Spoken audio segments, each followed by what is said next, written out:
विजय पवार आणि प्रशांत खाटोकर हे शिक्षक बीड शहरात खाजगी कोचिंग क्लासेस चालवत असून या दोघांकडून नीटची तयारी करणाऱ्या मुलीची छेड काढून क्लासेसच्या केबिनमध्ये लैंगिक छळ केला जात होता। घडलेला प्रकार मुलीने आपल्या मैत्रिणीला सांगितला, मात्र शिक्षकांकडून होणारा त्रास असह्य झाल्याने मुलीने हा सर्व प्रकार आपल्या आई-वडिलांना सांगितला। मुलीच्या आईने शिवाजीनगर पोलीस ठाणे गाठले आणि मुलीच्या फिर्यादीवरून दोन्ही शिक्षकावर पोस्को अंतर्गत गुन्हा नोंदवण्यात आलाय।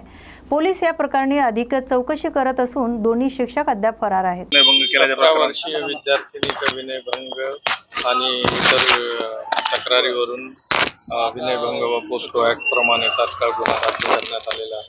सदर गुन्ह्यातील जे काही महत्त्वाचे पुरावे आहेत ते हस्तगत करून लवकरात लवकर सदर गुन्ह्यातील आरोपींना अटक करण्यात येईल। त्या अनुषंगाने पथक आरोपीचे जे ठिकाणे आहेत तिथे रवाना करण्यात आलेले आहेत आणि माननीय पोलीस अधीक्षक अपर पोलीस अधीक्षक सर यांची ज्या काही महत्त्वाच्या सूचना आहेत त्या सूचनांप्रमाणे पुढे तपास सुरू आहे। किती पथक नेमले वगैरे? 4 पथक नेमलेले आहेत आणि 1 पथक लोकलमध्ये असे एकूण 5 पथक नेमलेले आहेत। सदरील विद्यार्थी अनुषंगाने सगळ्याच कारण पोस्को ऍक्ट मधील तरतुदीच अशा आहेत की सर्व बारीक सारीक तरतुदी आणि विद्यार्थिनीने FIR मध्ये जे कंटेंट दिलेले आहे सर्व कंटेंटची तपासणी अतिशय बारकाईने होईल। त्या अनुषंगाने जे काही इलेक्ट्रॉनिक आणि बाकी पुरावे आहेत ते पुरावे गोळा करण्याचे काम एका विद्यार्थिनीचा हा प्रकार समोर आलाय, असे काही इतर कुणी समोर आले नाही। ही आता प्रायमरी याच्यावर इन्व्हेस्टिगेशन आहे। इन्व्हेस्टिगेशन मध्ये जर काही महत्त्वाचं असेल तर पोलिसांकडून आपल्याला महत्त्वाचे अपडेट देण्यात येईल। क्लासेस मात्र बंद ठेवण्यात आले त्या ठिकाणी। आज विद्यार्थ्यांचे फक्त आजच्या दिवस क्लासेस बंद आहेत। क्लासेस वगैरे बंद ठेवलेले नाहीये, पोलीस किंवा हे नाहीये, त्यांच्या ऍडमिनिस्ट्रेटिव्ह यांनी ठेवलेले आहेत आणि फक्त यांचेच क्लासेस नाही तर इतरही क्लासेस इथं आहेत तर ते क्लासेस सुरू आहेत दुपारनंतर। पोलीस बंदोबस्त आंदोलन नाही, असं काही आंदोलनाचं नाहीये, परंतु कोणताही अनुचित प्रकार घडू नये असं पोलिसांचं मानस आहे, त्यासाठी आम्ही सतर्कता बाळगत आहोत।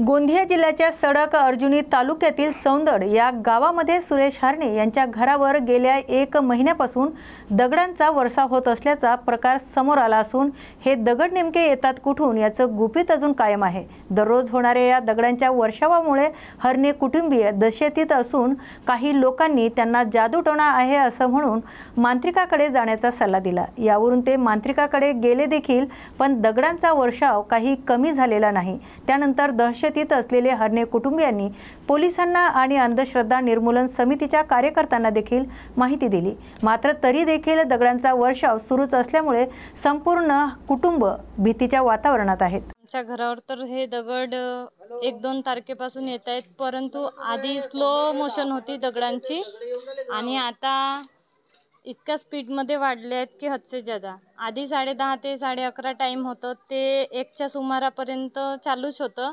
आणि आता टाईम आहे 7:30 7:15च्या पासून, म्हणजे रात्रीलाच इव्हिनिंगपासूनच चालू करतो आणि आवाज एवढं होते की टिनावर आणि स्लॅबवर पण मुलं आणि आम्ही म्हणजे सगळे असे घाबरत आहो की कुठलं भूत आलं, कुठलं काय आलं, कुठलं असं जादूटोणं आमच्याच घरावर आलं, अशी पण भीती आमच्या मनामध्ये निर्माण होत आहे। आणि एवढं म्हणजे असं आमच्या घराचं पण नुकसान झालं आणि टिनाचं पण नुकसान झालं। टीन इतकं चेपकलं आहे, ते दगड म्हणजे मारू टिचकलं पण आहे आणि ह्या पावसाळ्यामध्ये तर तिथून पाणी पण जाण्याची शक्यता आहे।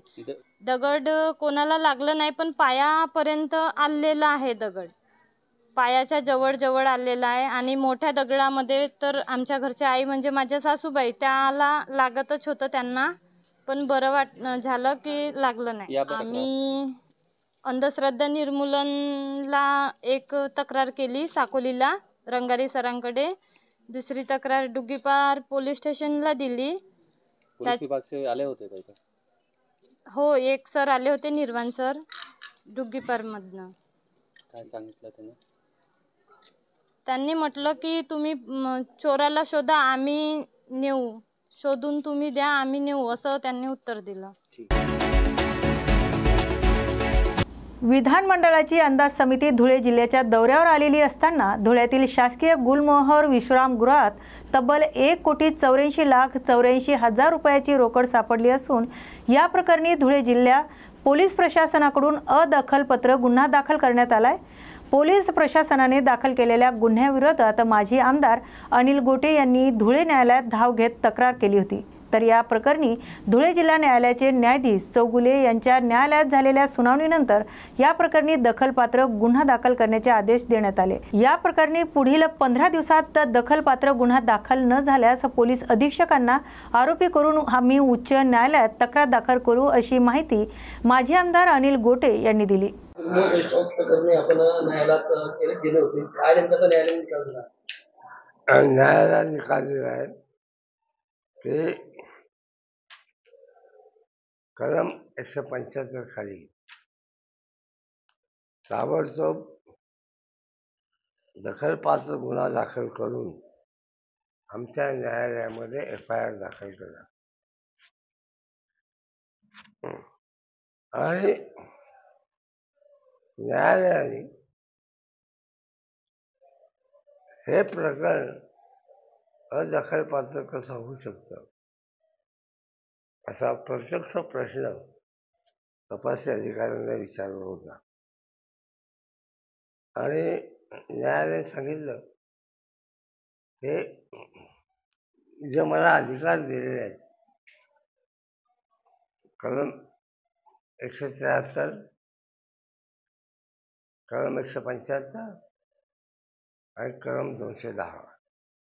कलम 210 मध्ये अमर्याद अधिकार आहेत, अमर्याद। उच्च न्यायालयापेक्षा सुद्धा जास्त आहे काय। त्यामुळे आता यातून कोणाची सुटका होईल अशी शक्यता आम्हाला कोणाला वाटत नाही। तरी पण आम्ही 15 दिवस वाट बघू आणि 15 दिवसामध्ये काही झालं नाही तर न करणाऱ्या पोलीस अधिकाऱ्यांना त्यामध्ये सहआरोपी करा असं आम्ही पिटिशन हायकोर्टात दाखल करायचं राहणार काय। 5 जुलै रोजीच्या मोर्चात दोन्ही ठाकरे बंधू एकत्र येतील। ठाकरे बंधू एकत्र येण्याची ही पहिलीच वेळ नसून याआधीही 3-4 वेळा एकत्र आले आहेत। आम्हाला केवळ ठाकरे बंधू यांचे एकत्रीकरण व्हावे हीच अपेक्षा आहे। बाकी महाविकास आघाडीबाबत आम्हाला काहीही माहीत नाही असं विधान माजी खासदार चंद्रकांत खैरे यांनी केले। तसेच चंद्रकांत खैरे हे विठ्ठल दर्शनासाठी पंढरपुरात आले होते, त्यावेळी त्यांनी माध्यमाशी संवाद साधला असून शेतकऱ्यांच्या हितासाठी उद्धव ठाकरे यांनी पुन्हा मुख्यमंत्री व्हावे असे साकडे विठ्ठल चरणी घातले असल्याचं खैरे यांनी सांगितलंय। साहेब, मराठीच्या मुद्द्यावर ठाकरे बंधू कुठेतरी एकत्र येताना दिसतायत, काय वाटतं तुम्हाला? 5 तारखेला मेळावा मोर्चा आहे आणि आम्ही सर्वजण त्या ठिकाणी शिवसेनेचे सर्व कार्यकर्ते उद्धव बाळासाहेब ठाकरे यांचे आम्ही सामील होणार आहे असं आव्हानच आणि आदेशच माननीय उद्धव साहेबांनी दिलेला आहे। त्यामुळे आम्ही सामील होणार आहे। दोन मोर्चे एकत्र निघण्यासंदर्भात चर्चा चालू होती, त्याच्याबद्दल काही निर्णय होते? नाही, तर 5 तारखेला ते एकत्रच आहे ना। आता संजय राऊत साहेबांनी आता बाईट दिली की आम्ही सगळे 5 तारखेलाच येणार। 7 तारखेचा जो मोर्चा आहे तो आणि 5 तारखेला हे एकत्र करणार आहे? नाही, संजय राऊत साहेबांची बाईट जी आता आली त्यामध्ये एकच मोर्चा निघणार असं त्यांनी अजून मी पाहिलं नाही, परंतु प्रत्यक्षात त्या ठिकाणी त्यांचा आदेश जो असेल तो आम्ही दोन्ही बंधू एकत्र येतात। ही पहिली पायरी आहे का एकत्र येण्याची? नाही, 3री-4थी आहे। आता पण बरेच झालं ना। पवार साहेब सुद्धा म्हणले की 2 पवार आणि 2 ठाकरे एकत्र येतात। खरं म्हणजे तुम्हाला सांगू का, 2 भाऊ एकत्र येणारच आहेत, ठाकरे आहेत। महाराष्ट्र हा ठाकरेंचा आहे, प्रज्वलकांतजी ठाकरे माननीय शिवसेना बाळासाहेब ठाकरे यांचाच आहे। महाराष्ट्रामध्ये मध्यंतरी त्या ठिकाणी जे काही झालं असेल, आज तुम्ही पाहिलं असेल महाराष्ट्रामध्ये काय चाललं। महाराष्ट्रामध्ये त्या ठिकाणी ज्या पद्धतीने तोडफोड चालली, इकडे पळवा तिकडे पळवा, हे खोके द्या, हे द्या, ते द्या, ते जनतेला नाही पटलं आणि म्हणून आता ज्यांनी खोके विके घेतले, ज्यांनी हे केलं, त्यांचा आता अस्त होण्याचा काळ आलेला आहे। जर ठाकरे बंधू एकत्र आले तर सरकार जाईल भाजपचं? नाही, मी या ठिकाणी सांगतो, ठाकरे बंधू एकत्र आल्यानंतर खूप महाराष्ट्रामध्ये खूप चैतन्य निर्माण होईल आणि खूप जबरदस्त वातावरण निर्माण होईल आणि काही होऊ शकतं। बेलापूर सिव्हिल विभागातील विविध नागरी समस्या आणि ठेकेदारींनी केलेल्या निकृष्ट दर्जाच्या कामकाजाच्या विरोधात महाराष्ट्र नवनिर्माण सेनेतर्फे बेलापूर विभाग कार्यालयावर ढोल वाजवा मोर्चा काढण्यात आलाय। नवी मुंबईतील प्रत्येक विभागात हा मोर्चा पुढील काळात काढण्यात येणार असून अधिकाऱ्यांना जाग न आल्यास महाराष्ट्र नवनिर्माण सेनेचे नेते अमित ठाकरे यांच्या नेतृत्वाखाली महानगरपालिका मुख्यालयावर मोर्चा काढण्यात येईल असा इशारा मनसेचे शहर अध्यक्ष गजानन काळे यांनी दिलाय।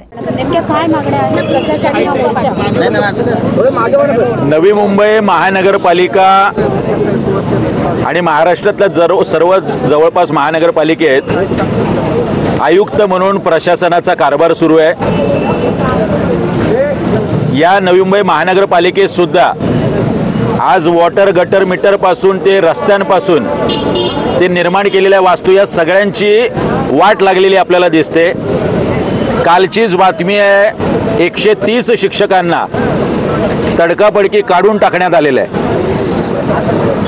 मध्येच हॉस्पिटलमध्ये 2000 रुपये ज्या पद्धतीने एका मृत्यूच्या याच्यासाठी घेतले गेले मृतदेहासाठी, हे सगळे कारभार पाहतात। त्याच्या अगोदर काही दिवस अगोदर एका प्रेग्नंट वुमनची सुद्धा महिलेची सुद्धा तिथे मृत्यू झालेला आहे।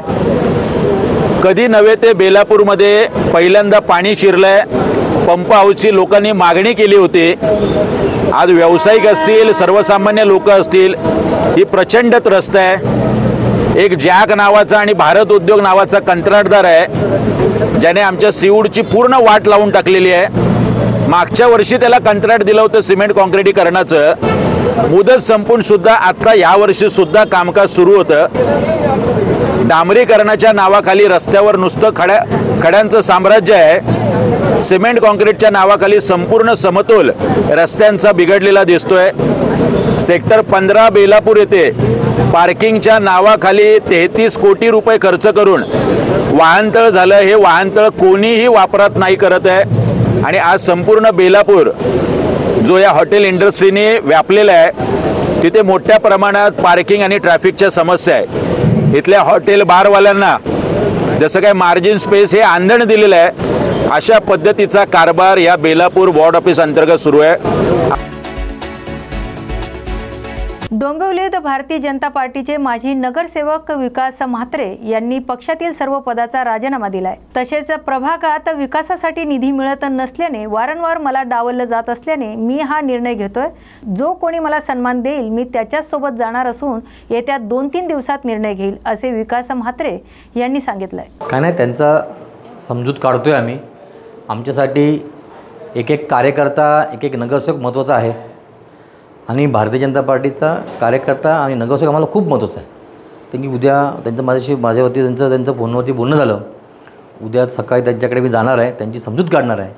ते आमचेच आहेत, कुठे जाणार नाही। थोडासा घरात भांडणं असतं, तसं काही झालं असेल, त्यांच्या मनात काही रुसवा झाला असेल, पण त्यावेळी त्यांचा ते दूर करू, रुसवा दूर करू। भाजपत आहे? हो, भाजपच आहे।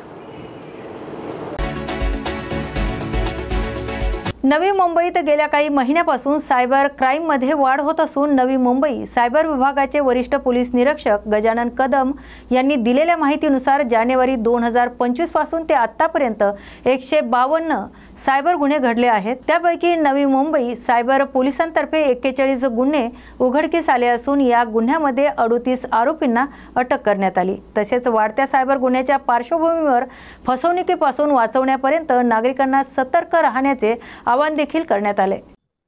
नवी मुंबईमध्ये सायबर क्राईममध्ये गेल्या 6 महिन्यामध्ये 152 गुन्हे घडलेले आहेत। त्यापैकी जवळजवळ 41 गुन्हे Navi Mumbai cyber sale, Navi Mumbai cyber police स्टेशनच्या माध्यमातून उघडकीस आलेले आहेत आणि त्यामुळे जवळजवळ 38 आरोपींना अरेस्ट करण्यात आलेलं आहे। यामध्ये जे फायनान्शियल गुन्हे आहेत त्यामध्ये साधारणतः 53 कोटी रुपयाची मालमत्ता या फायनान्शियल जे गुन्हे आहेत त्याच्यामध्ये फसवणूक झालेली आहे आणि त्यामध्ये लोकांच्या बाबतीत फ्रॉड होऊन ती मालमत्ता गेला माल या सदराखाली येत आहे। यामध्ये आम्ही जवळजवळ 4 कोटीच्या आसपास मालमत्ता फ्रीज केलेली आहे आणि त्याच्यामध्ये जे फिर्यादी आहेत त्यांनी कोर्टामध्ये ॲप्लिकेशन देऊन ती मालमत्ता परत मिळण्यासाठी कोर्टमार्फत त्यांनी सादर केलेलं आहे। काय कारण असू शकतं जास्त सायबर क्राईम? पाचोरा तालुक्यातील सारोळा परिसरात झालेल्या मुसळधार पावसामुळे शेत जमीन पाण्याखाली गेली असून शेतामध्ये पाणी शिरल्याने पिकांना फटका बसण्याची शक्यता नाकारता येत नाही। झालेल्या मुसळधार पावसामुळे फटका कपासी पिकाला बसला असून शेतकऱ्यांचं मोठं नुकसान झाल्याने ते चिंताग्रस्त आहेत। महाराष्ट्र राज्य परिवहन विभागाच्या लोकशाही बस मध्यरात्रीच्या सुमारास वडपे गावच्या हद्दीत डिव्हायडरवर चढण्याची घटना घडली। नाशिक येथील ठक्कर बाजार बस स्थानकातून निघालेली बस संभाजीनगर ते बोरवली येथे जाणारी होती। या बसमध्ये एकूण 20 प्रवासी होते। या घटनेत सुदैवाने कोणालाही दुखापत झालेली नाही। रत्नागिरी शहर नजीकच्या भाटकरवाडा परिसरात मध्यरात्रीच्या सुमारास अज्ञात व्यक्तीने 3 दुचाकी जाळल्याने एकच खळबळ उडाली। या घटनेमुळे स्थानिकांमध्ये भीतीचं वातावरण निर्माण झालं असून पोलीस प्रशासनाने तात्काळ सूत्र हलवीत आरोपींचा शोध सुरू केलाय। घटनेची माहिती मिळताच पोलीस अधीक्षक नितीन बगाटे यांनी तातडीने घटनास्थळी धाव घेतली। याबाबत पोलीस अधीक्षक नितीश बगाटे यांनी सांगितलंय की अज्ञात व्यक्तीने दुचाकी जाळल्या आहेत, त्या अनुषंगाने सर्व तपास केला जाईल आणि आरोपीचा शोध घेऊन लवकरच आरोपींना ताब्यात घेऊन त्यांच्यावर कठोर कार्यवाही केली जाईल। तर नागरिकांना शांतता राखण्याचं आवाहन पोलिसांनी केलंय। पेठकिल्ला भाग रत्नागिरी जिल्ह्याच्या हद्दी शहर पोलीस स्टेशनच्या हद्दीमध्ये रात्री 12:30 ते 4:30च्या दरम्यान इथे 3 गाड्या जाळण्यात आलेल्या आहेत। या संदर्भात गुन्हा दाखल करण्याची प्रोसिजर रत्नागिरी शहर पोलीस स्टेशनमध्ये चालू आहे। याचा पुढील तपास पोलीस करत आहोत। लवकरच आम्ही आरोपींना अटक करून त्यांना कडक शासन करू निश्चित। थँक्यू।